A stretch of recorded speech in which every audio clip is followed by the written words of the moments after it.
Darkcast Network. Welcome to the dark side of podcasting. Welcome to Creepy Tapas, where we do the opposite of deep dives and bring you tiny tastes of terror connected by a common ingredient. True stories to haunt and chill you and the pop culture they inspired. Or at least the movies and books that remind us of them. Join us as we descend into darkness, beginning with the lighter side of our weekly topic, and wrapping with a full dark, no stars account of terror, madness, murder, and more. It's Creepy Tapas, y'all. We have 100% talked about it before. Kids are creepy. Creepy as fuck. They do and say creepy stuff all the time, y'all. Mostly innocent, sometimes insidious. We rely on Santa and his universal naughty list symbol, a solitary lump of coal, to tell us who's naughty, what kids we should keep a watchful eye on. With a terrifying frequency, new stories appear about one of the most perplexing of all crimes. Homicidal children are every parent's worst nightmare. What truths lie beyond the imagination, where reality is more haunting than fiction? Come along, ghoul fiends, as we descend into darkness on today's episode of Creepy Tapas.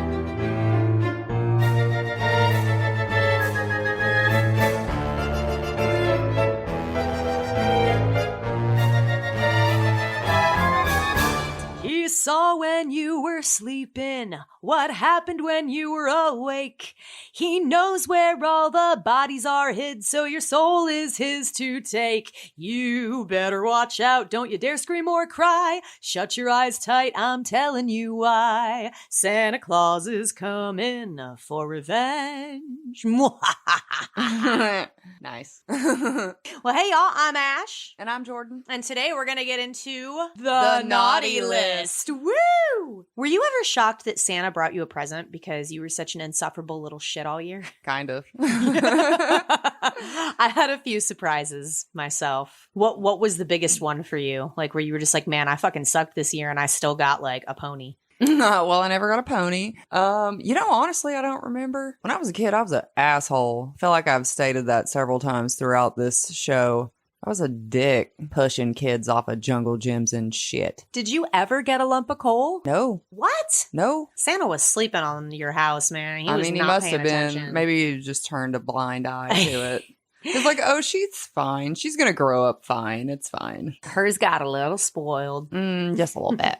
I had one year where I definitely deserved to get a lump of coal. Mom and I lived in this house where my bedroom had these big bay windows that were facing the road. We put the Christmas tree there because, we wanted to show off how pretty it was. Well, the thing about that is the presents go under the tree, which meant I, a 10-year-old, would be left alone with the presents and tempted daily to open the packaging just a little bit and take a peek. I took a notion I could get away with it, so I unwrapped my presents and I ruined Christmas, y'all.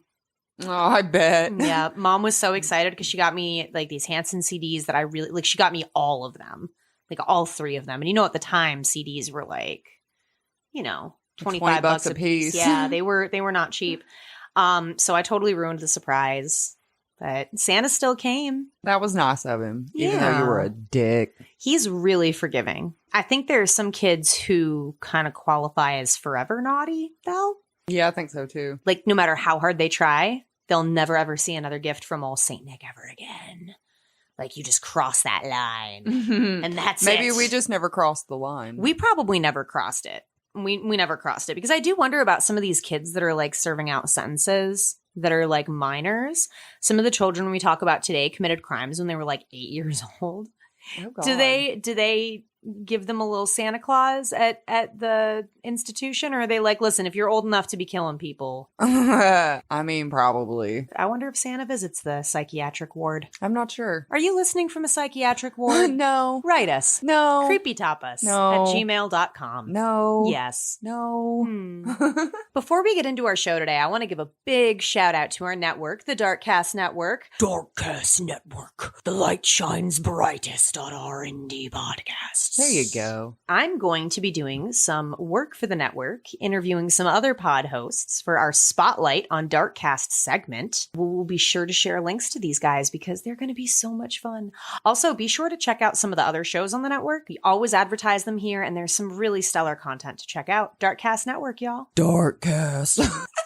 That one was bad. Darkcast Network. Kids can be terrible. I feel like everybody knows it to an extent. You know? I would hope so. I mean, especially if you're raising one. Yeah, they're pretty terrible. They can be they can selfish monsters. They are demons sometimes, for sure. And that's why, having old Saint Nick around to regulate is definitely helpful. But what about like the psychology of where this comes from? You know me, I love a great deep dive. I sunk my teeth into the psychology of naughty and what makes kids sort of irredeemably bad. If there is such a thing with children, I think that's the question too. Is there such a thing as being a child and being so naughty that you can't ever come back? I mean, you know me. They can always change. Yeah. Like, surely they're going to grow up to be a different person. I feel like the judicial system agrees with you too, because we find in so many of these cases, these kids get sentenced, when they're 10, 12 years old for 25. So they're always on like the lesser end of the 25 to life. They never tend to give them life sentences. I would hope so. But they always spend, and that's the thing for me. You've spent your formative years, adolescence, and early 20s in the system, incarcerated in some way, whether it was a psychiatric institution or it was a prison for kids. Yeah. How do you go back to normal life after that? Yeah. You don't even remember normal life. Like, what on earth? Like the things that you would pick up while spending your whole life behind bars like that. Your kid might do something that seems really awful, and you might think, well, that's it. I'm raising a serial killer. Have you ever felt that? Just gonna go on a killing spree one day. I remember when my brothers were toddlers, there were several times Brandon used to fucking do like actual torture. Like he would torture Tyler. Oh, God. Yeah, he would do things to him. Like he waterboarded him once. I know Axel used to do that to himself. He did. He would get so upset about it. Like, buddy, just stop doing it. God, just stop. Like 2 years old with a wet washcloth on his face, dumping more water on it. Like, dude. So angry. You could stop all of this from happening. No one's doing this to you. No, you're doing it to your fucking self. Stop. I asked him to stop multiple times. Like, please stop doing that. You are going to hurt yourself. He's like, no. But he gets so upset about it every time. The logic of children. Who knows? Well, they say that toddlers, if they had the physical strength to overpower us, would definitely. They would kill us. Yeah, I don't know about kill, evil. but they definitely. No, that's what they say. They definitely would you. Not because they want to kill you. It's they don't even understand what the concept of that means. That's true. It's just the physical. They're at their most base instinctual level at that age. That is true. That was about the age Axel started like full force running into people. Oh my God. Could you imagine if he was as strong as us? Oh, no. Yeah, fucking threw me into a wall. Yeah. Or if he had if he had the strength of an adult man, like the child still, when he goes to hug me, I engage my legs. You brace yourself. I do, absolutely. If there's furniture close by, aggressive I kind hugs. of. You imagine like having unchecked physical strength at the age of 2. I mean, yeah, I don't think anybody would survive. Yeah, that's true. Okay. So the number of kids who are feeling a violent itch to do horrible deeds is going up by the day. We're not going to be discussing shooters in today's episode. That's a whole other issue for a whole different topic.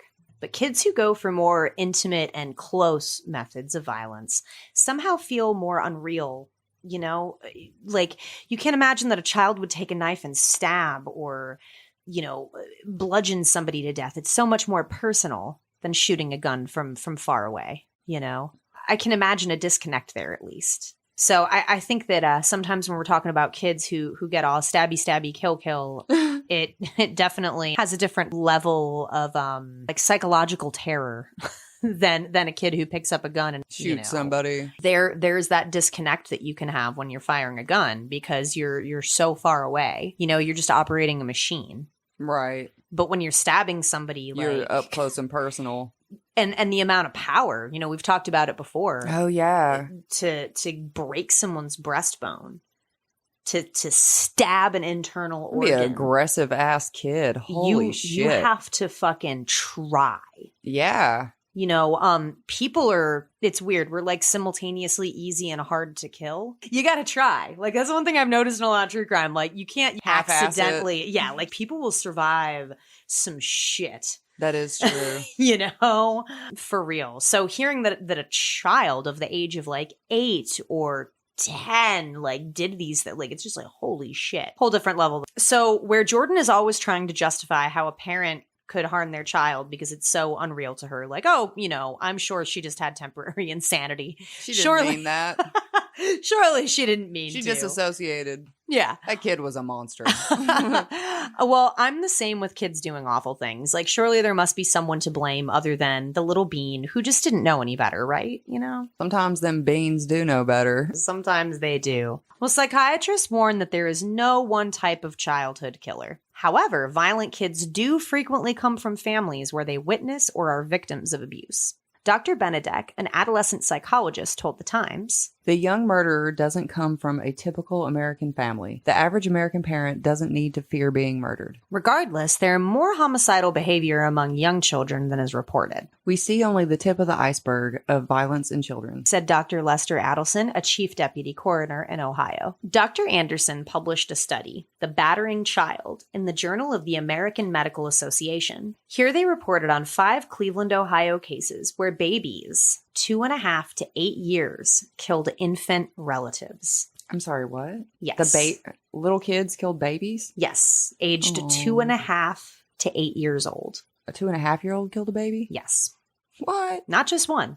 This is where you get a lot of those studies about like aggression and violence in toddlers Oh. and how they have that base instinct Oh. that's geared toward violence and to dominate, and the alpha presence and needing all of the attention, you know, or just not understanding that you can't play that rough, or you can't drop the baby. You can't put a pillow on the baby's face when it's crying because it can't breathe. Like 2-year-olds don't understand that. Right. Oh, God. Okay. Yeah, it's pretty rough. The infants all passed from head trauma after being dropped on the floor or intentionally hit with a blunt object. It's super rare a homicide is committed by a child younger than 12. Murder and more violent tendencies become more prevalent from ages 13 up. Once a kid hits 15, the homicide rate sharply increases for each year of confusing-ass teenage times, which I get it. It's easy for me to buy that a 16-year-old went nuts balls and killed somebody. All right. Because you could Hormones not. are crazy. Oh my God, you couldn't pay me to go back. No. No I- fucking I'm way. good. Especially I now don't with wanna all the be a technology. teenager. No, I don't want to be a teenager now, dude. God, With could you social imagine media. if some of the shit we did was on fucking YouTube or all over Facebook or Instagram or whatever the kids are using these days? My life would be canceled. Snapchat. I said so much problematic shit when I was a teenager. Oh my God. Just in the name of being shocking. Yeah, I probably did too. Oh man, I'm so glad nobody was recording any of Mm. that. Like there was, oh my God. Ugh. Yeah, very pleased I grew up when I did. Yes, no shit, no shit. The perps are mostly all male, making up the majority of all killer kids, according to an FBI report. Easy to believe that testosterone in a growing teenager would, Yeah. you know, make you be Teenagers are pretty violent. violent too. I remember it was one time. Do you remember when my brother was getting bullied on the bus by that one kid? And he was in elementary school at the time. The kid was like picking him up by the back of his shirt and like slamming his face into the seat, like the seat in front of him. And he was like, "Oh, you little gay boy, and you're a pussy," and all this. And he was like just beating up on him and like spitting in his hair and like all kinds of shit, right? So my brother had had enough because like nobody was listening to him. And again, I think he was like maybe 10 at the time. Brandon got on the bus and he was like, "You better knock it off or I'm going to blow your head up. Like I'm going to bring a gun and I'm going to blow your head up." And you know, there's a 0 tolerance policy for saying that kind of shit. So even though like my mom didn't even have any guns in the house, it didn't matter. The fact that my brother even just said that was like enough. Luckily, he didn't get expelled because they had the bus camera footage where they could show like that he was being bullied. But that kid that was bullying him, he got like kicked off the bus permanently. The entire county, like you're kicked off. Fuck you. You're going to have to just wait till you get your driver's license. You're going to be like annoying your mom forever now for rides. Mm-hmm.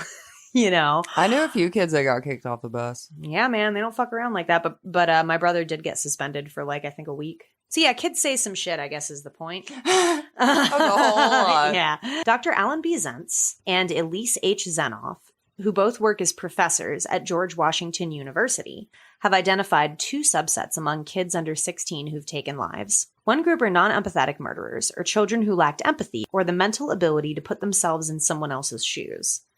Each killer in this category had a history of assaultive behavior, severe reading problems, and an inability to cope with stress. Each had spent the first year of life either in a poorly staffed institution or with a mother who provided little psychological sustenance.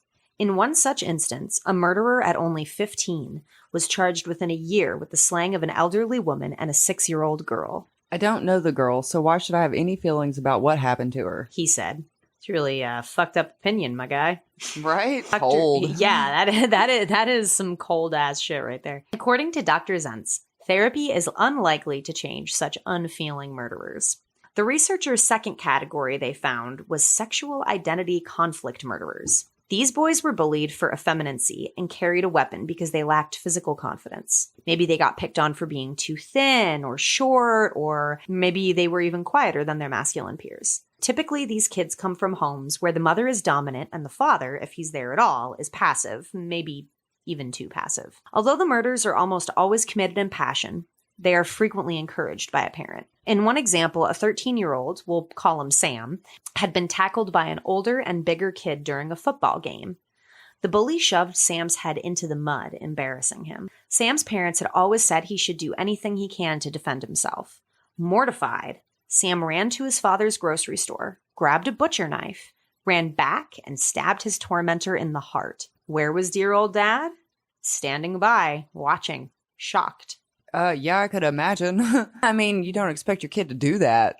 Subtly encouraged by the parents, you gotta not be a victim and, make sure that you stand up for yourself and all this good stuff. And, while it's a great sentiment to be like, do whatever you can to protect yourself, it can also lead to some pretty disastrous consequences. Yeah, that's true. You can defend yourself, but maybe not like anything. Yeah. Don't be out there killing people. Yeah. Chill out a little bit on that.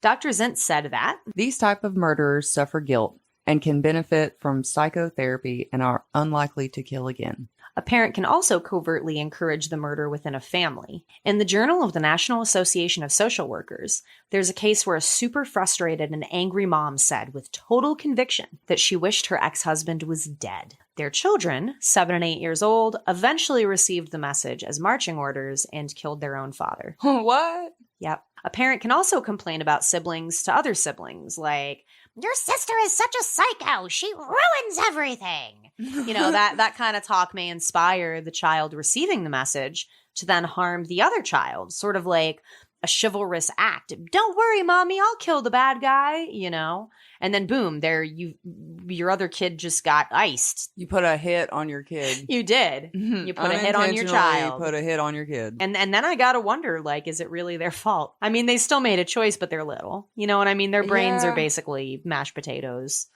You know? I mean, not mashed potatoes. They're just a little dumb for a little while, you know? Y'all got till 25 till you quit being kind of dumb. Yeah. Just a little. And it's okay. I try to be patient with the youth, you know? Because they don't Because we was a little dumb too. Yeah, y'all don't have it together yet. It's okay. It's not a bad thing. It's just what it is. It's like saying old people are wrinkly. It's just what it is. Ain't no thing but a chicken wing on a string, baby. It's just part of life. That's right. That's right. Although we have in the past had things we believed were great indicators of violence and even sort of a way to predict if a kid would turn out to be a serial killer, like the McDonald triad. So we had bedwetting, fire starting, and cruelty towards animals, right?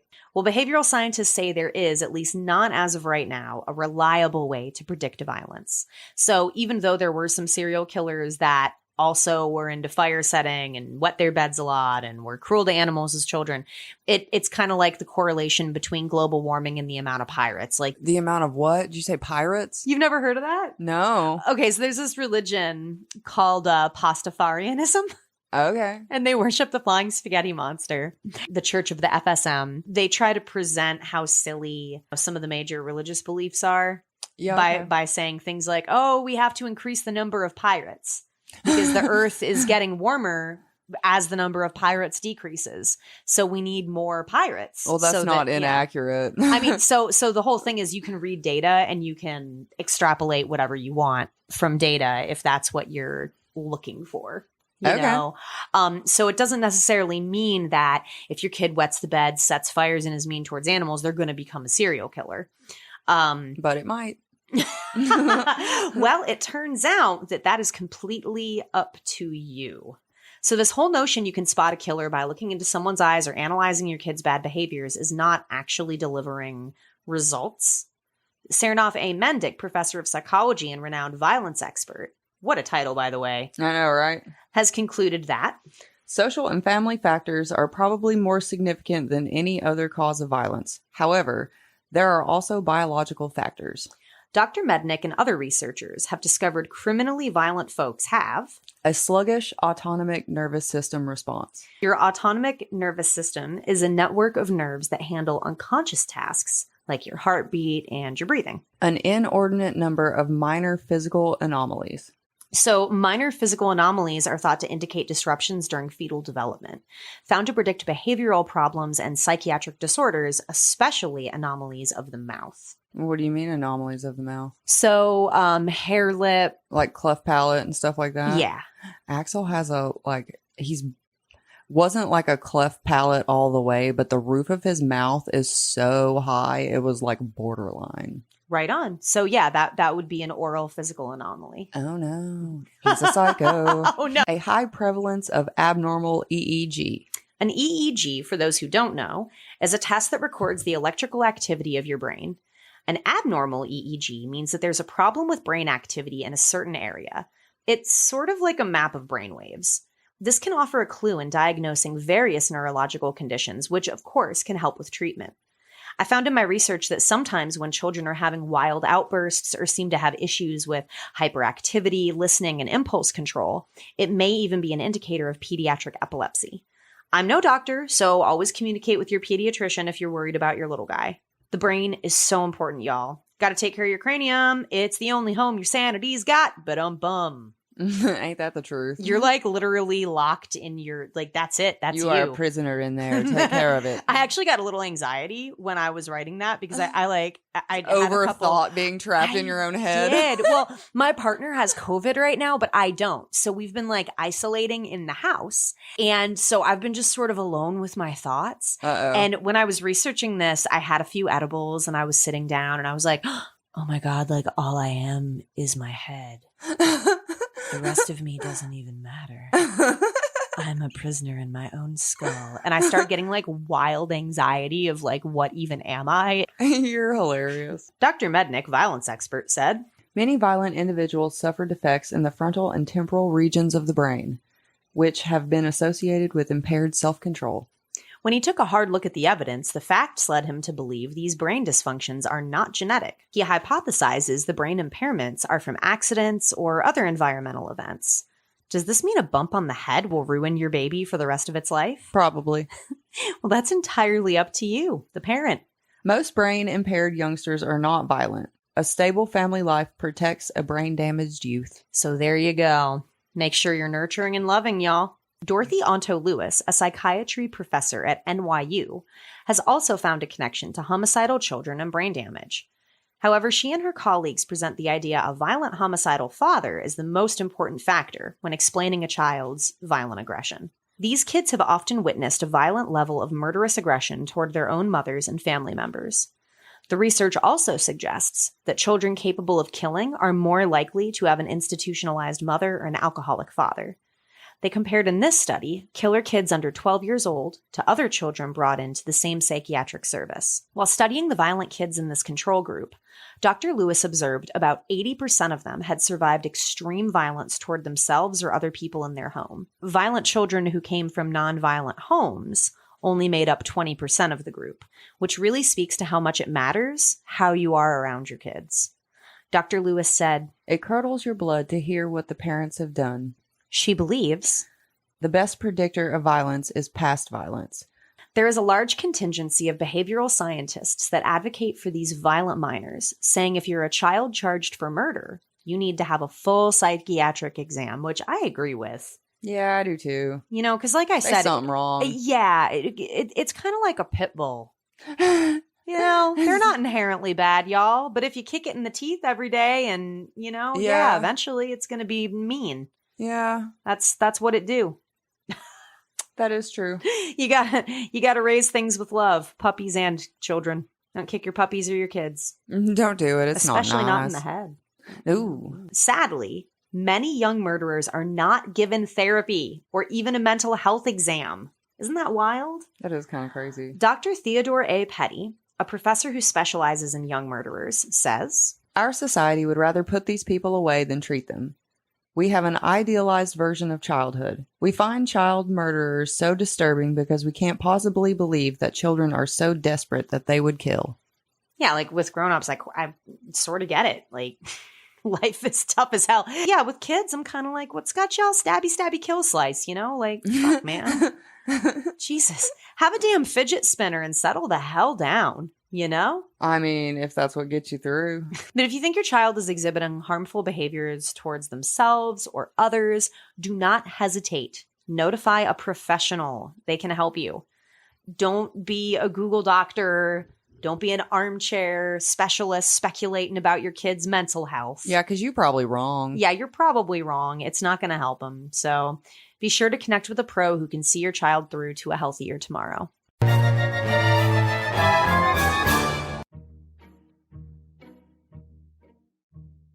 Hey there, friends. I'm CJ, host of Beyond the Rainbow, True Crimes of the LGBTQ. It's December, and the holidays for many of us are just right around the corner. The Darkcast Network has been hard at work in our toy shop. Oh, wait, we're not elves. In our studios, preparing for the holidays in a very special way. We're stuffing our big red sleigh. Wait, that's not us either.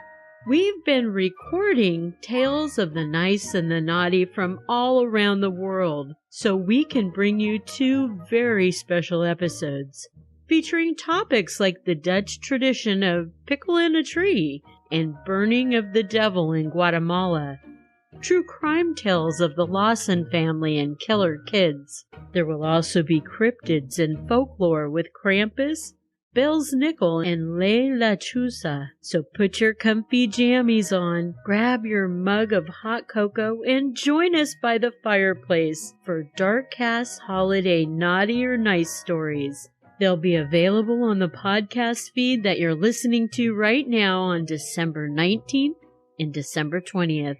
We'll jingle your dingle. Wait, that didn't sound right either. This is Ash. And I'm Jordan. We host Creepy Tapas on the Darkcast Network. On our show, we serve up tiny tastes of terror, true stories that haunt and chill. So you can imagine our tastes are a little on the darker side. That's why when I'm looking for the perfect gift for my super spooky friends, or something unique for myself, I get all snuggled up, head online to shop at Batwings and Butterflies. Batwings and Butterflies is an independent, creator-owned boutique of handmade knit creations. Some are wild, some are dark, but all are sure to please even the hardest person to shop for. You'll find baby Baphomets, super giant stuffed tarantulas, blankets, plant hangers, water pipe cozies, and so much more. All items are original works of art by a talented artisan. Support small businesses and order your one-of-a-kind creation today. Find Batwings and Butterflies at batwingsandbutterflies.bigcartel.com or on Instagram at batwingsandbutterflies. I'm in love with this fucking pizza blanket so much. I need this pizza blanket. It's incredible. Isn't that the cutest thing you've ever seen? Ooh, yeah, it really is. Isn't that fun? And look at that baby Baphomet. Oh, I love my little stuffed Baphomet. You get 20% off your first purchase at Batwings and Butterflies. Just type in the code DARKCAST20 at checkout and tell them Creepy Tapas sent you. Whoa. Batwings and Butterflies, Batwings and Butterflies. Get your creepy shit. Get your creep on at Batwings and Butterflies. Meh. We're really good at ads. Are we? You ready to talk about some movies? I think so. There was one that kind of randomly came up for me while we were just talking about with kids who'd experienced violence called My Mother's Eyes. And it's really good. I think it's on Amazon Prime. I don't want to give too much away, but the premise of it is there is this girl who's little. She lives on like a little farm, and a stranger comes walking down the road one day. He's like a door-to-door salesman, and he goes in the house and he murders her mom, and she basically like witnesses it. Oh shit. So the movie is about her as an adult, and it's I don't know if you would like it. It's really slow. Nope. But the last like half hour is really worth it. So it's more of an Ash. When movie. when I hear something described as, well, the last scene really okay, if I gotta wait till the last fucking scene, I am not awake. I guarantee it. Can I just like fast forward through it? If I would watch the last scene, will I know what happened through the rest of it? No. Can you describe it to me after I watch the last scene? These are the kind of movies that I just have to spoil for Jordan. Are there Cliff Notes? Like, it's just, Are Cliff Notes still a thing? Yeah. Oh, yeah. And Spark Notes, I think some of them are called too, that you can get. Oh, word. But there's also a website called moviespoiler.com. You just read plot synopsis. Which is really helpful sometimes because like I might be trying to remember a movie and I'm like, shit, it's been so long since I've seen it. When I'm writing these, I'll just go on moviespoiler.com and I'm like, oh yeah, that's right. And like sometimes it'll jog my memory and I forgot. Yeah. So it's not the worst thing. Movie naughty listers. Okay. These are some kids that are definitely on Santa's naughty list and the argument for why. Kevin Kachadorian from We Need to Talk About Kevin. Have you ever seen this? I think so. It's so fucked up. Tilda Swinton's in it. Yeah, like the parents are figuring out that their kid's a fucking psycho. Yeah, well, mostly the mom. It seems like he's just like terrorizing her the whole, like specifically John C. Reilly plays his dad and he's always defending him like, oh, he's fine, baby, he's fine. And Tilda Swinton just looks like a fucking half shell of a woman for the whole fucking movie. Like it's on the edge of sanity. Yeah, it's such a good movie though. It is pretty good. Yeah. And it's one of those things that reads kind of, it's based off a book. It reads like it would be a slow movie, but it isn't. So while some would not consider it a horror, I think it's hard to deny how terrifying it is. Based on Lionel Shriver's 2003 bestseller of the same name, Lynn Ramsey's 2011 film explores a broken family, mental illness, and the aftermath of a tragedy. It goes into the category of maternal horror, but I think its titular character is absolutely on Santa's permanent naughty list. A mother who abandons her career for a child she never really wanted, Eva struggles with a kid who shows signs of being a sociopath very early. It'll make you stop and consider who's to blame when something horrific happens. Some of Kevin's worst offenses in the film are... He wears a diaper until he's 6. You remember that? Yeah. Ew. And then he boldly uses it to torment his mom. Like, she changes him and then immediately he shits himself. Yeah, that's disgusting. Yeah. And like refusing to use the toilet, even though it's pretty apparent he knows how. Yeah. I mean, he just doesn't want to. Fucking 6. Yeah. Figure it out. He just wants to be a shithead to his mom. Yeah. He kills Mr. Snuffles. Do you remember Mr. Snuffles? Yeah. Oh, the family guinea pig. He met a very sad and untimely demise in a garbage disposal. Womp womp. Which is very obviously Kevin's doing. He blinds his sister in one eye. He gets curious one day and decides to pour bleach into his sister's eye. It's like bleach or Drano. Oh, yeah, God. Yeah, he claims it's an accident, but, just kid stuff. How is that an accident? And he says it's an accident with this little snide, like, it was an accident. Like, he's got this little, like, attitude when he says it that his like, mom is seeing through, but his dad isn't. So they have this massive argument about it. Oh. Yeah. Well, he starts to rip the family apart, right? Right. He throws bricks at cars from overpasses. Just a fun little game he and his little dickhead friend play, God, that's so dangerous. Well, you can imagine some pretty disastrous consequences come out of that. They never show it, but I remember hearing like tires squeal and all this kind of. Yeah. Yeah. And then he murders 12 people in a spree killing. Without giving too much away, he showcases his archery skills in a very horrible and violent way. I think Kevin Kachadorian is a top contender for the Forever Naughty list. Most definitely. Yeah, he might be number 1 there. Let's see. Who else is on Santa's list? Kevin McAllister from Home Alone. Something about Kevin's, Well. But why is this little guy here? Isn't he a superhero boy kicking stranger danger's ass in the most creative ways? A genius, some would say. Nay, my friends. I think he's a fucking loony bin. I do. Do you know? Yeah. I think he was a clever little kid that protected himself. Let's revisit some of the worst things he did and you can decide. Okay. He wished his family would disappear. That little asshole. He was annoyed with always being teased by his brother and generally being the black sheep of the house. He wished his entire family would just simply disappear. When he wakes up the next day, he finds he is home alone. They disappeared. The title of the movie. And instead of being like, holy shit, where the fuck is everyone? He is thrilled to pieces. He basically has a party for himself, celebrating his newly acquired solitude without ever wondering where the hell everyone went off to. I mean, for all he knows, they got kidnapped. Well, they he's got like murdered. running under the impression that they just disappeared. Did he not know that they were No. all going to Paris? He was just, well, yeah, but he woke up after wishing that they would all just go away and then they were all gone. Yeah, but so was all their luggage. Yeah, but like he's a little boy, so he didn't ever stop to question it. He was just like, yay, they're gone. And Well, that's true. threw a fucking party. Like, that's not very nice, Kevin. That's true. He shoots Marv in the face with a BB gun. And Harry in the ass. Ah. Now, it may not be totally wild that a kid shoots someone with their BB gun, especially in a situation like Kevin's, where, you know, he's trying to hold down the castle. However, he does this at point blank range, straight into Marv's face, which, if we're talking real life, can actually seriously hurt someone. Yeah. Like, what's up with that, dude? What was your intention there? You know? Shoot him in the fucking head. I mean, that's what I saw. He attempts to crush the wet bandits to death with a toolbox. You remember that? I do. I cannot imagine what other end he could have possibly thought of when he sent a full-size toolbox full of sharp and heavy objects flying down a staircase at Marv and Harry. That's to kill them. That is with every intention to kill somebody. He probably... maybe? Maybe. I'm a little amazed a child his size could move it at all, but ignoring that, surely this brutal attack was meant to kill, you know? Not necessarily. Meant to injure. Okay. Well, he attacked Marv with bricks from a third-story window. Oh, yeah, he was throwing them at his head, wasn't Yes! He landed each one with a direct hit on his forehead. he? Oh, yeah, that is true. That would 100% kill someone, or at least give them I would knock him the fuck out. some kind of crazy concussion.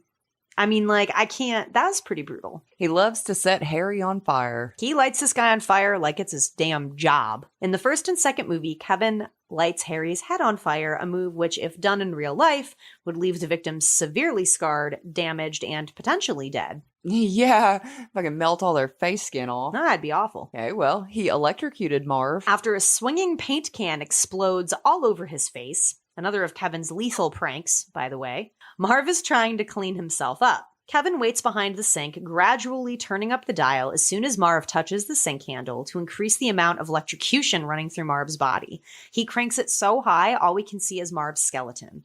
That is true. That would have killed him. That would have killed him. I mean, you know? But above all, my biggest reason Kevin McAllister is on the forever naughty list. He never learned his fucking lesson. Amen. Part 2 is very similar to Part 1.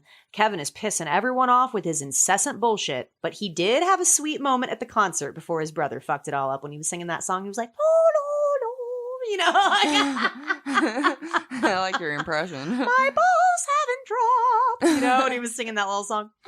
Well, it never made any sense to me, by the way. Buzz was an asshole. Like, he caused that whole thing, and then Kevin got in trouble. Like, that never Yeah. made any sense to me. He was kind of a dick. Yeah, like, what the fuck is that all about? So, but anyway, he gets in trouble, and he goes to his room, and his mom is all like, Kevin, remember how last year started like this? And he tells her, yeah, bitch, I hope it happens again. And well, you know, the rest is history, because it did. You'd think the kid had some trauma from last year. Nope. You know, that would maybe he would act like less of a dickhead. No. But I actually really liked Home Alone 2, Lost in New York. I actually prefer it to the first one. Oh, really? So, yeah, I don't know that I suppose. remember it as much. It's the one with the pigeon lady. Yeah, I mean, I've watched it. I just don't know that I remember as much of it as I do the first one. Well, I suppose we wouldn't have that if it wasn't for this fatal flaw in Kevin's personality where he doesn't learn a goddamn thing. That's So, true. Yeah. Do you remember Talk Boys? I don't know. What is it? It was that little recorder that Kevin recorded everyone. And, Oh, yeah. Okay. and they had a super patronizing pink version for girls. They They did. did. It was pink with purple buttons. It was. It was not nearly as awesome as it was in the movie. Like, you could play audio record and play in slow motion or speed it up, but it didn't have like all the shit that the movie had. Yeah. Oh, God. Those things were not fancy. No. Not It was at basically all. a dictaphone. A really stylized dictaphone. I don't know that I've ever heard them called that. You never heard of a dictaphone? They're those little I mean, I know what it is. I've just never heard them called that. voice recorder. A damn old voice recorder. You got a damn tape recorder? I got a dictaphone. I don't know what that is. Isaac Kroner, Children of the Corn. Of course, we got to mention every single kid from Gatlin, Nebraska, who worshipped He Who Walks Behind the Rose. Those damn old Children of the Corn. Well, none of them are getting shit like ever again from Santa. No. Especially Isaac. You can't be a death cult leader at 8 years old, my dude. Santa does not abide that. Nah, he was like, eat a dick, man. Mm-hmm. Here's some highlights of why Isaac will be seeing cool for the rest of his life. He abused his power as an influential child preacher. Isaac used his influence with his followers for evil, nasty things. Like demanding full loyalty from them, always saying, like, if they disobeyed his word, they'd be blaspheming against He Who Walks Behind the Rose, who, they worshipped. He converts the entire town into holy ground. So no one can enter and no one can leave, not even his followers. What a bully, Right? I mean, he must have had like a don't ever leave me alone complex. Like, no, just stay with me. You can't leave. It's holy. Yeah. You're not allowed because I'm afraid of the dark and I don't like being by I need myself. you here. Because he's still only 8. I mean, That's true. When he hears there is outsiders approaching, he prepares his child followers to sacrifice them to their god. Mwah. He is responsible for killing all of the adults. A command to murder is as good as doing it yourself, and I don't think after telling all of his followers to kill all the grown-ups wins any points with the fat man. No, because the fat man's a grown up too. That's right. Oh my god. Isaac would have wanted to kill Santa. I bet Santa doesn't even go near Gatlin, Nebraska. No, it's unholy ground. Yeah. Anyways, he resurrected an old demon god. I mean, do you need any other? No, that's pretty fucked up. Yeah, dude. Like, Santa's like, fuck you, man. I don't like him demons. I don't like him. There's a new one, new to me, that I watched last night. It's a British Christmas film about how fucking Looney Tunes kids can be. It heavily features one of my all-time favorite aesthetics, blood and snow. I love it.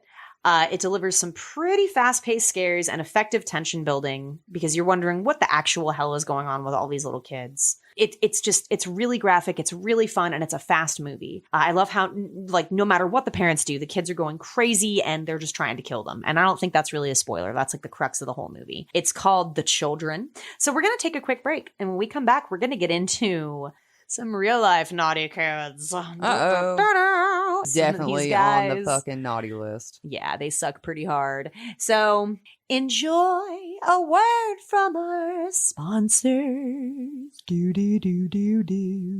We'll be back in a minute, y'all. Hey there, Ghoul Fiends. It's Ash from Creepy Tapas. If you know me, you know I love to spend countless hours browsing independent businesses, putting things in my shopping cart that I only buy once a year when I spend all of my money supporting all of your businesses. Well, I found the cutest little online shop on Etsy called Wick of the Wood. Wick of the Wood specializes in unique accent candles with an inventory that consists of one-of-a-kind, handmade candles that can fit in a variety of spaces and aesthetics. Wick of the Wood always has their eye out for new candle molds, thrifted containers, and other inspiration.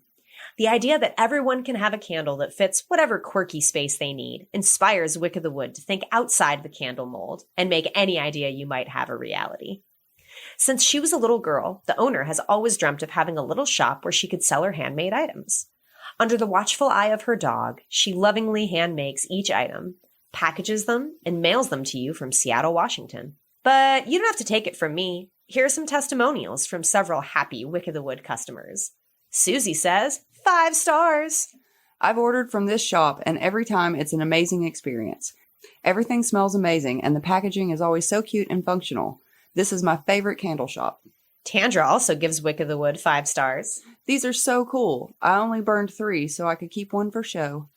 Another 5 stars from Dwar, who says, the seller is so kind. Beautifully packaged. The candles smell and look amazing. Bought it for my bestie roomie and she loves it. Thank you, and thank you for the freebies too. Ooh, freebies. Those are just a few of the amazing reviews over at Wick of the Wood. I ordered a few for Christmas and I cannot wait to smell them and give them as gifts. Guess what you're getting for Christmas? A Wick candle. of the Wood. I'm especially excited about these adorable poison apple candles. They're so freaking adorable and spooky. I love it. You can check out Wick of the Wood at Etsy.com, shop Wick of the Wood. Follow Wick of the Wood on Twitter at Wick of the Wood. Wick of the wood. Really neat candles. Check them out. Wick of the wood. You really should. They're on Etsy. Hey, hey, hey. Give them a sniff. Witchcraft, the occult, extremist beliefs, murder. Tune in to Rogue Darkness each Friday and join host Raven as I uncover horrific crimes committed under the misconceptions and misunderstandings of witchcraft and other belief systems. I'll cover a wide range of crimes involving ritualistic killings and extremist beliefs to cult persuasion and supposed possession. Anything and everything that borders the line of horrifying. There's always 3 sides to a story. Side A, Side B, and then the truth. Let's uncover the truth together and explore the darkness of mankind, one crime at a time. Available wherever you get your podcast fix, simply by searching Rogue Darkness.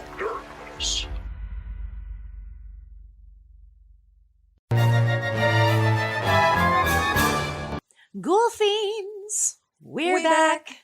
Hey, y'all. Hey. Here and now, we are going to talk about some really naughty children. Very, very, very naughty children, you know. I do know. In the year of 2016. Yes. March 22nd, 2016. 3 first graders at a charter school in Anchorage, Alaska, were enjoying their lunch like any other day together. The group sat and enjoyed a dried seaweed snack. Gross. But this was no ordinary seaweed. This unassuming snack was unwittingly being groomed to become an accessory to Moida. What? The students put their plan into action, and the first graders were ready.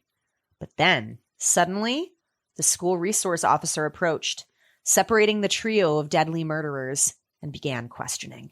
It was not long until the girls broke, admitting to their foul plans, which were now ruined. Parents were notified, a letter was sent out to everyone, and the girls would cement their place on Santa's forever naughty list. The fuck they do? The letter sent home to all parents praised 2 students who came forward, bringing the plot to the attention of the grown-ups. It said the students... 3 students in the class were planning on using the silica gel packets from their lunchtime seaweed to poison and kill another student, which were not actually poison, but the students believed that they were. It went on to confirm the accusations, citing the girls' confessions to both the principal and the resource officer. An investigation was conducted, which corroborated the story as well. My first reaction was definitely shock. Said one father in an interview with KTUU in Anchorage. I just couldn't believe that some children, as young as they were, first grade, could come up with something like that. Silica gel usually comes in the form of round balls in a paper or cloth packet, which are commonly used to maintain freshness in the packaging of food or clothing. You've probably seen them before. They say, do not eat all over them, which is, I guess, why the kids assumed it would be lethal. All right. You know? Yeah. I think it's more of a choking hazard. Well, according to the Illinois Poison Center, silica gel is chemically inert and is considered to be non-toxic. the concern with silica packets is their size, which can become a choking hazard if Hey, swallowed. that's what I said. It is what you said. Look Okay. at you. Look at me being you. smart. I know. We're grateful that that student was able to speak up, and obviously at such a young age. Said Jennifer Castro, spokeswoman for the Anchorage Police Department. The good news here is that another student learned about this plan or intention, and as soon as they learned of it, they immediately notified the teacher, their parents, and the principal, which is then how we were notified.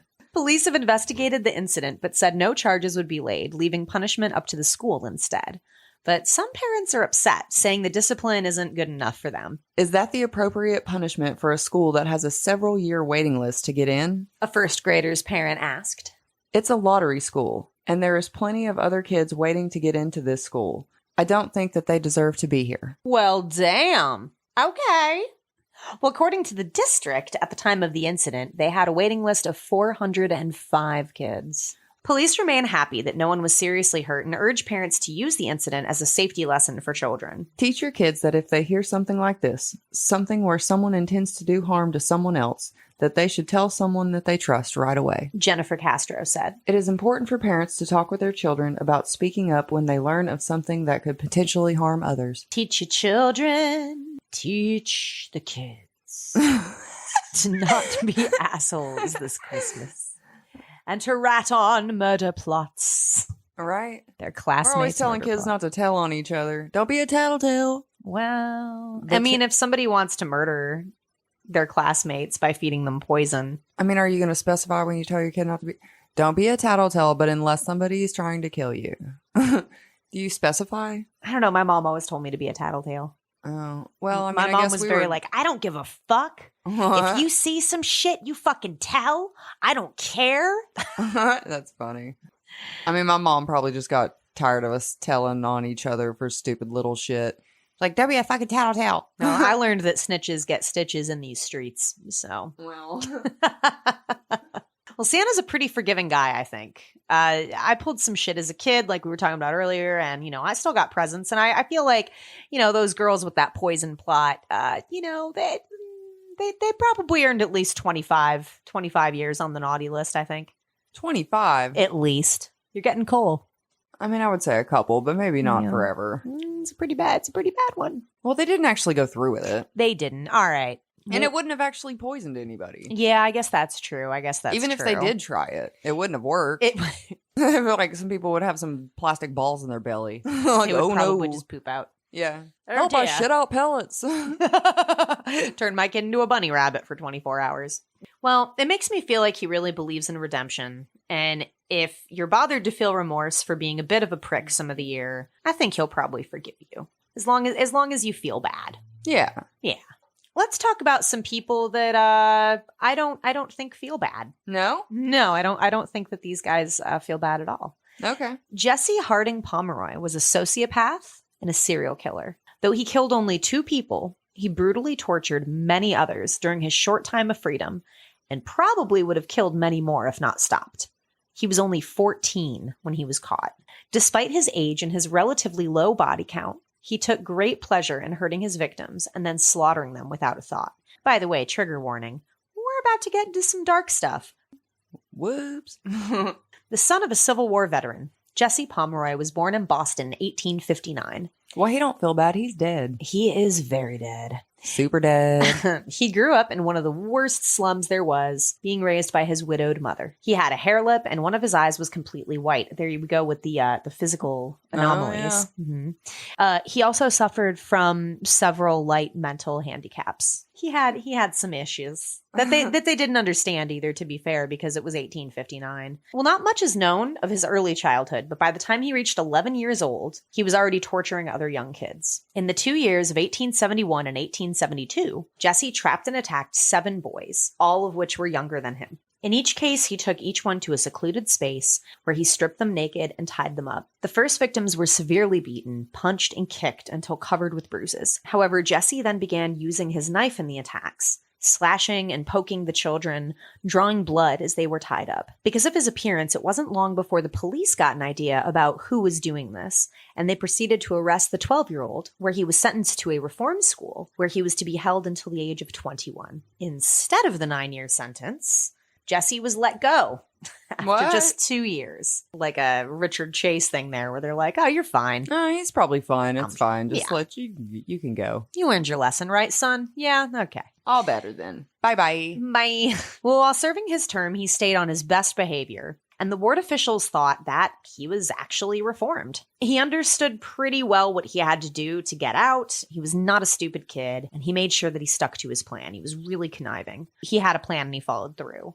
When Jesse was released, he was far from well, but he was now ready to take his crimes to a new level. He was finally ready to start taking people's lives. If you're keeping track here, he was 13 at this point. 13 years old. March 1874, 10-year-old Mary Curran disappeared, and her body was found mutilated and savagely beaten. A month later, 4-year-old Horace Mullen was taken by Jesse to a marshland outside of town, where the child was slashed repeatedly. Police found the body, with the head almost completely decapitated, 24 hours later. Police began investigating the murder and quickly saw Jesse Pomeroy as a potential suspect. When they approached him, they found him carrying a blood-stained knife. You know, I mean, that's not... Yeah, just walking around with evidence. Hey.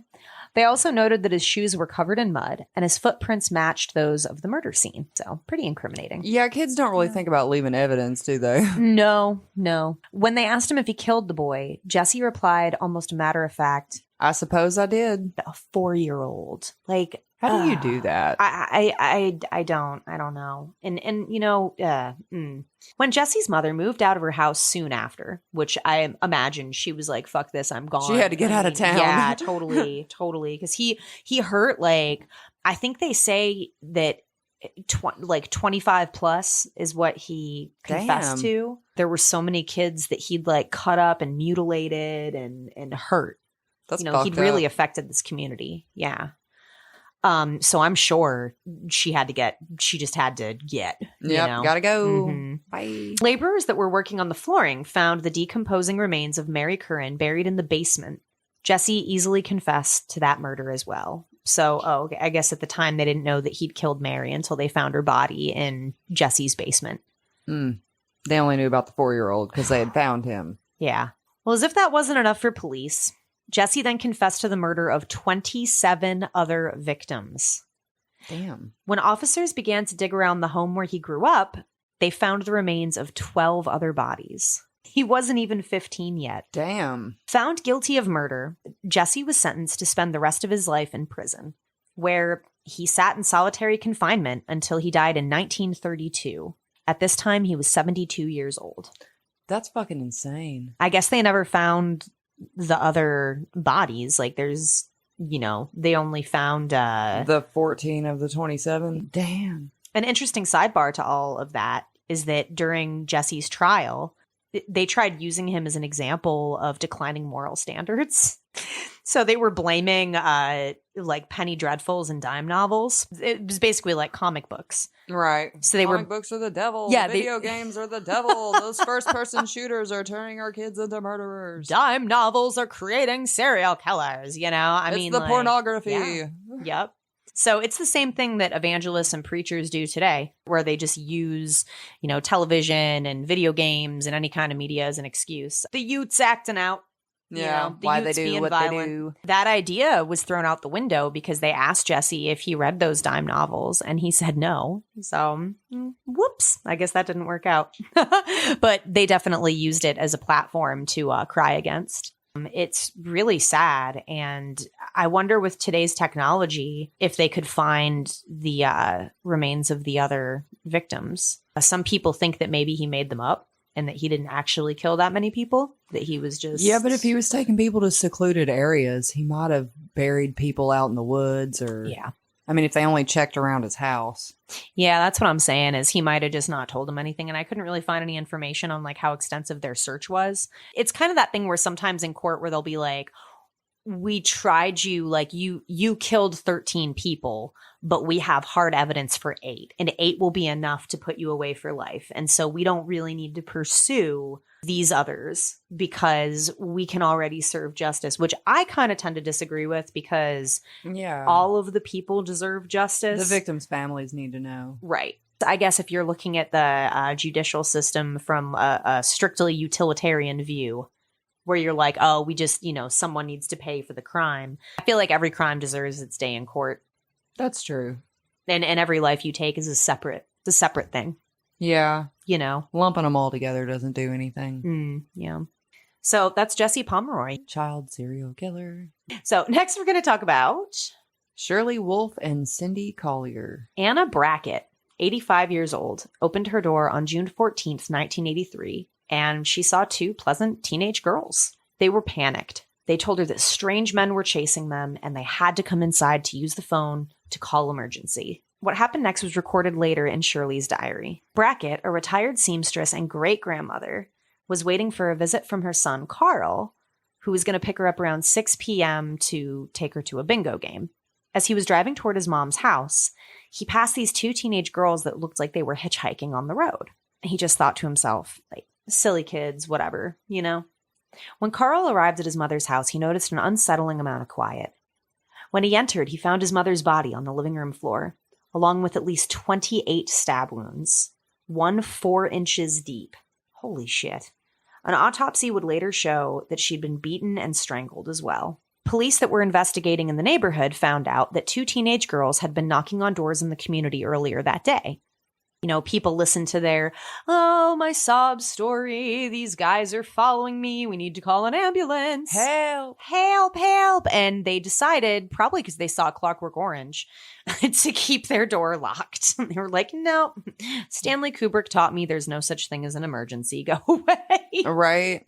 I'm good. This doesn't concern me. Definitely not victim blaming. When Anna opened the door, I'm sure she was just being a sweet woman and never would have imagined somebody would do that, you know? Especially a 14 and 15-year-old girl. Yeah. Well, there was another woman who allowed them inside, and she gave them water. She let them use the phone. But then the girls left because her husband came in the room, so they just took off. The lady would later tell the police that the girls were so creepy that she actually washed the glasses and wiped the phone receiver with alcohol. Oh, wow. Because she was so unsettled by them. You just needed to clean them off of everything. Yeah, which kind of sucks because she, you know, ruined some evidence, but it wasn't hard for the cops to figure out what was going on. Several neighbors had seen the girls close up, also fleeing the scene. So they were able to give pretty detailed descriptions of them. Kids are dumb. Kids are fucking dumb. And thankfully, you know? Right. And it goes to show you, like, what level of entitlement is there that you're like, I can get away with this. Right. You just knock on some random old lady's door and fucking brutalize her.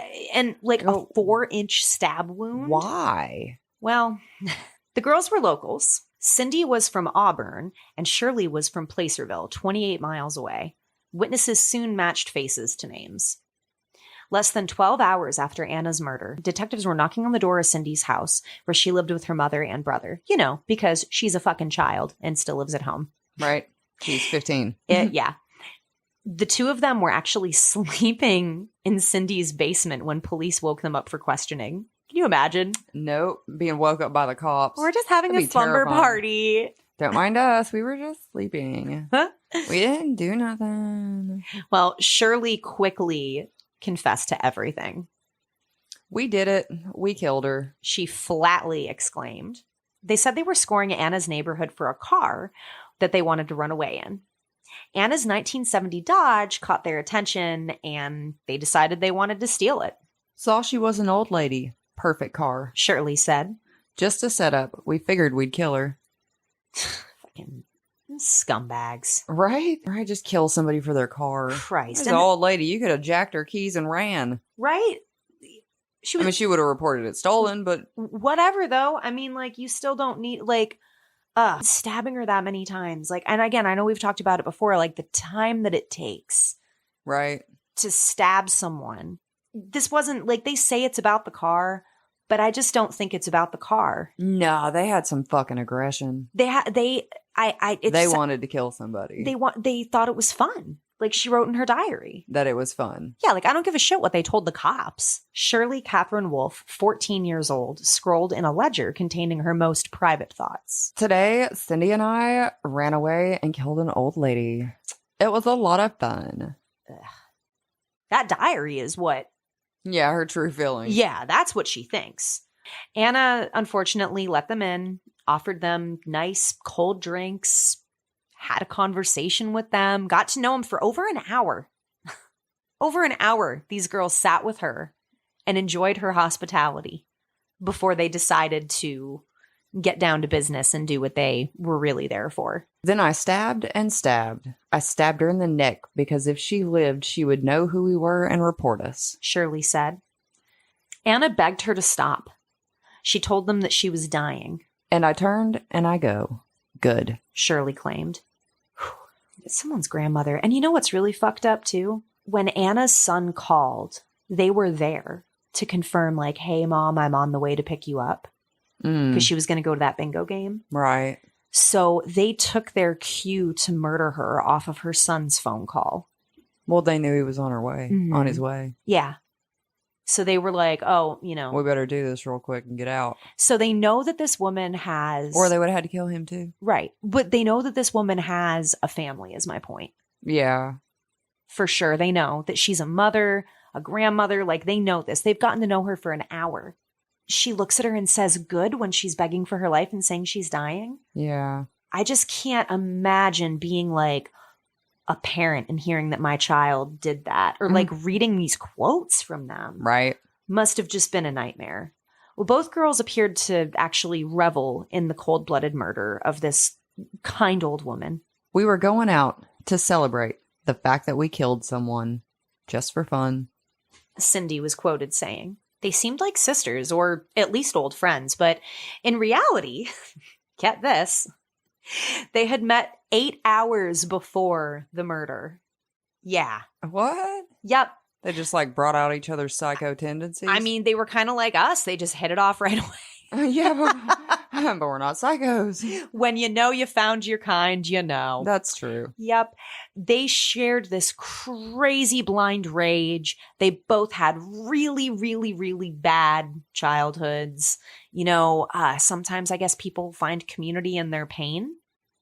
You know, in the short time they got to know each other, obviously that was the topic, and that's how they connected. Almost immediately, they started knocking on doors. Yeah. Cindy was just about a year old when her father left. And before the age of 7, she claimed she'd been beaten and raped by her stepbrother and other guys that her mom randomly brought home. By the time she reached high school, she already had a rap sheet. She had been done for theft and assault. Apparently, she had a really bad temper and a massive attitude about all of it. She sort of imagined that everybody else was doing better and happier than, you know, she was. I don't want them around. I want them to pay. Born in Brooklyn, Shirley grew up in a family of alcoholics that were just violent and terrible. She said that her father started abusing her before she entered kindergarten. So, and all of this, by the way, really backs up what, you know, the therapists were talking about earlier. Violence begats violence, right? After their family moved to California in 1978, she said her father began raping her. She was 9 years old. This abuse carried on for years. Eventually, her father was arrested. He pleaded no contest to misdemeanor child molestation the day before Christmas. This happened on Christmas Eve, 1982. And he spent 100 days in jail for it. Is that it? That's it. But, well, here you go.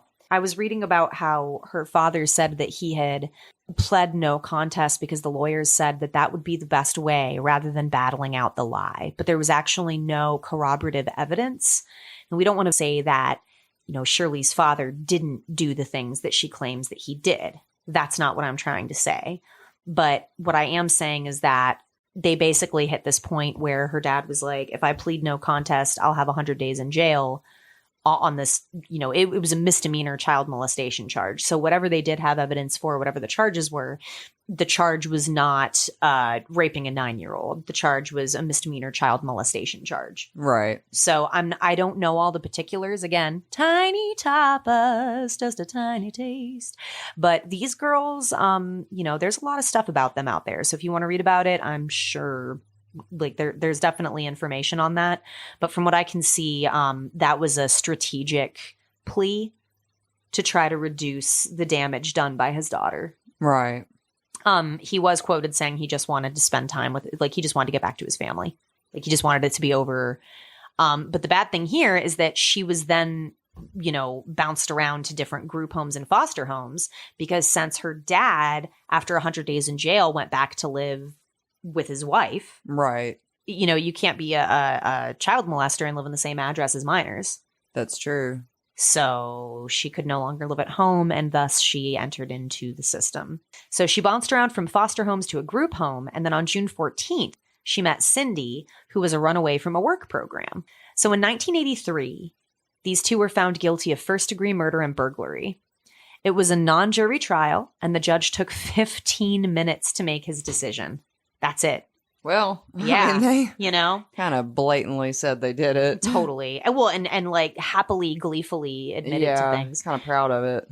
Well, Shirley's lawyer argued that his client was insane and blinded by a rage she felt from a lifetime of abuse. 3 days of listening to psychiatrists convinced the judge that Shirley was a cold-blooded killer and sane at the time of the murder. Cindy and Shirley received the same sentence, 8 years in a juvenile detention facility. Both had time added for bad behavior. Shame. Yep. After studying law in prison, Cindy was released in 1992. She married, had 4 children, and has lived quietly ever since. Released in 1995, Shirley continued to have trouble with the law for a time and then dropped completely off the radar. There was a recent update that Wolf contacted someone and claimed that she was living a quiet, solitary life in the Midwest and working to help victims of child abuse overcome their demons. So they did awful things and presumably still walk among us. Well, but they changed. That's the whole thing. So what do you think, Forever Naughty List? Yeah, probably. Yeah, you don't think Santa Claus is forgiven that? That was pretty bold. That was bold. That was very bold. And they were proud of it. They were. That's the most sickening thing about it. Yeah. Is to me like, and they didn't feel bad. I don't know. I feel like 8 years in a psychiatric facility is not enough for that crime. No, especially not at that age. I feel like that's a gender inequity in the system. I think that those were black kids or boys, they would have thrown the fucking book at them. If those had been 2 young men, I think that the judge's idea that the 2 of them could change or be redeemed probably would have sounded a little bit different. It's so shocking when women do it.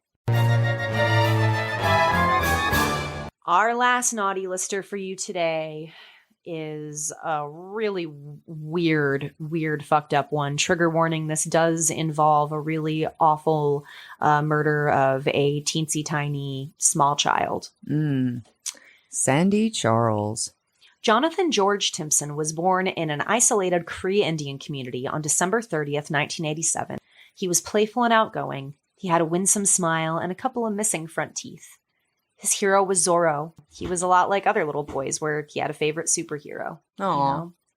This case had been kept confidential because it happened in Canada and they have lots of different rules about information. But because of the nature of the crime, the teen is being tried in an adult court, and the anonymity that usually is given to juvenile defendants in Canada has been lifted because of the severity of the crime. The teen's attorney, Barry Singer, said Sandy was under the delusion after repeated viewings of the horror movie Warlock that he would be able to replicate some of the ceremonies and maybe acquire some powers like the character in the movie does. Okay. On July 8th, Charles and an unnamed 8-year-old accomplice lured little tiny Jonathan into a bush near his home on the pretext of playing a game where Jonathan had to go find a ball. Charles then leapt onto the sweet and unsuspecting child, stabbing him at least 4 times in the throat, body, and face with his mother's paring knife. He only paused when the knife became lodged in Jonathan's eye. He then used a beer bottle and a 12-pound rock, which administered the deadly blow, crushing Jonathan's skull.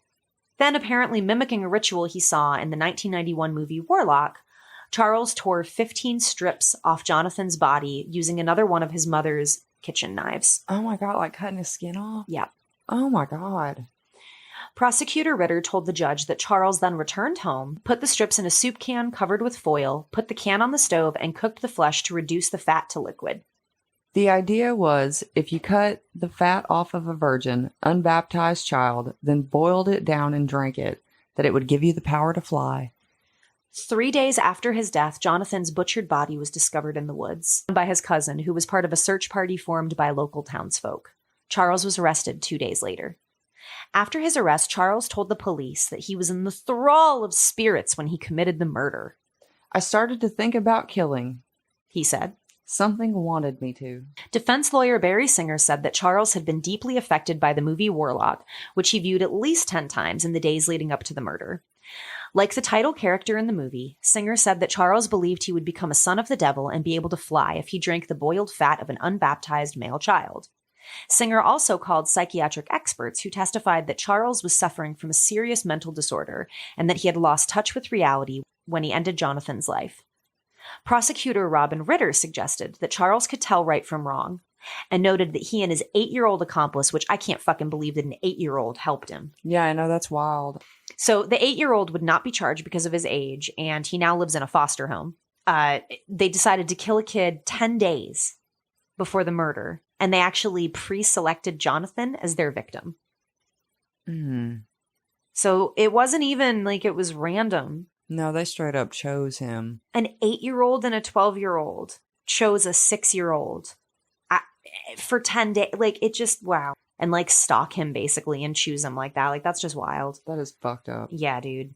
The prosecutor also said that Charles had told youth jail staff that he'd hoped to be declared insane, so he would be sent to a psychiatric hospital, and that way he would only have to spend 2 years behind bars. Oh, God. I mean, he probably just figured that they would do that. Yeah, he's like a little baby Machiavelli. Like, he's just like, oh, yeah. It'll be fine. I'll just plead insanity. I'll just go away for a couple years. It's some better watch out vibes there. Right? You know? Well, he unfortunately did get his wish, and he was found not guilty for reasons of insanity. He's serving out his sentence, which I actually can't find the length of, but I know that he's in a psychiatric hospital. And the last news I saw about him was in 2014, 9 years after the murder of Jonathan. Apparently, he'd gotten in a fight, and one of the female orderly nurses had like came over and he hit her. Damn. So he had to serve a day in jail. And so there was a little bit of news about him. Other than that, though, there's not really anything out there. Well, as for the children who knew Jonathan Timpson, the loss was painful and troubling. When we think about this, we're just crying all the time, said Jaya Ramaya, assistant director at the daycare cooperative where Jonathan had been taken daily by his mom, Cindy Timpson. Mental health experts urged the children to write short notes to Jonathan and slip them into helium balloons that ascended into the heavens. Minnie wrote, "We love you, Jonathan." Miss Ramaya recalled, "It rained, and so children noted that Jonathan's tears were falling." A Cree Indian funeral service was held for Jonathan, and he was buried in a tribal cemetery. "Jonathan was just a perfect little angel," said Miss J.D. Lloyd, who runs a daycare center for children. "He was very quiet and well-behaved. A tragedy like this should never be allowed to happen anywhere in the world." Allison Ballantyne, who works as an addictions counselor, said, "We're going to have to endure some real pain as a community. We're all in some way going to have to share some of the responsibility for what has happened." It's pretty crazy, huh? Yeah, it is. Yeah, dude. That's fucking tragic. Indeed. So, I think, regardless of what a judge decided, he is absolutely naughty listed forever and ever. Forever. Fuck that kid, man.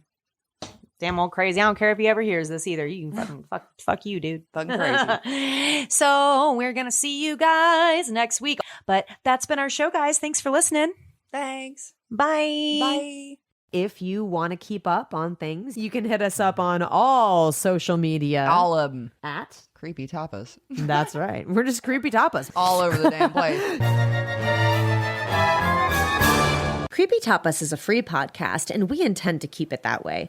But if you like what you hear and want to support us, please like, rate, and review. It helps us grow so we can keep serving our tiny tastes of terror to amazing listeners like you. We would love to hear from you, so send us your personal stories to creepytapas@gmail.com. We are self-written and recorded with production by Freddy Cat Productions, music by Kevin MacLeod, and graphics by Panther Creek Graphics. Darkcast Network. Indie pods with a dark side.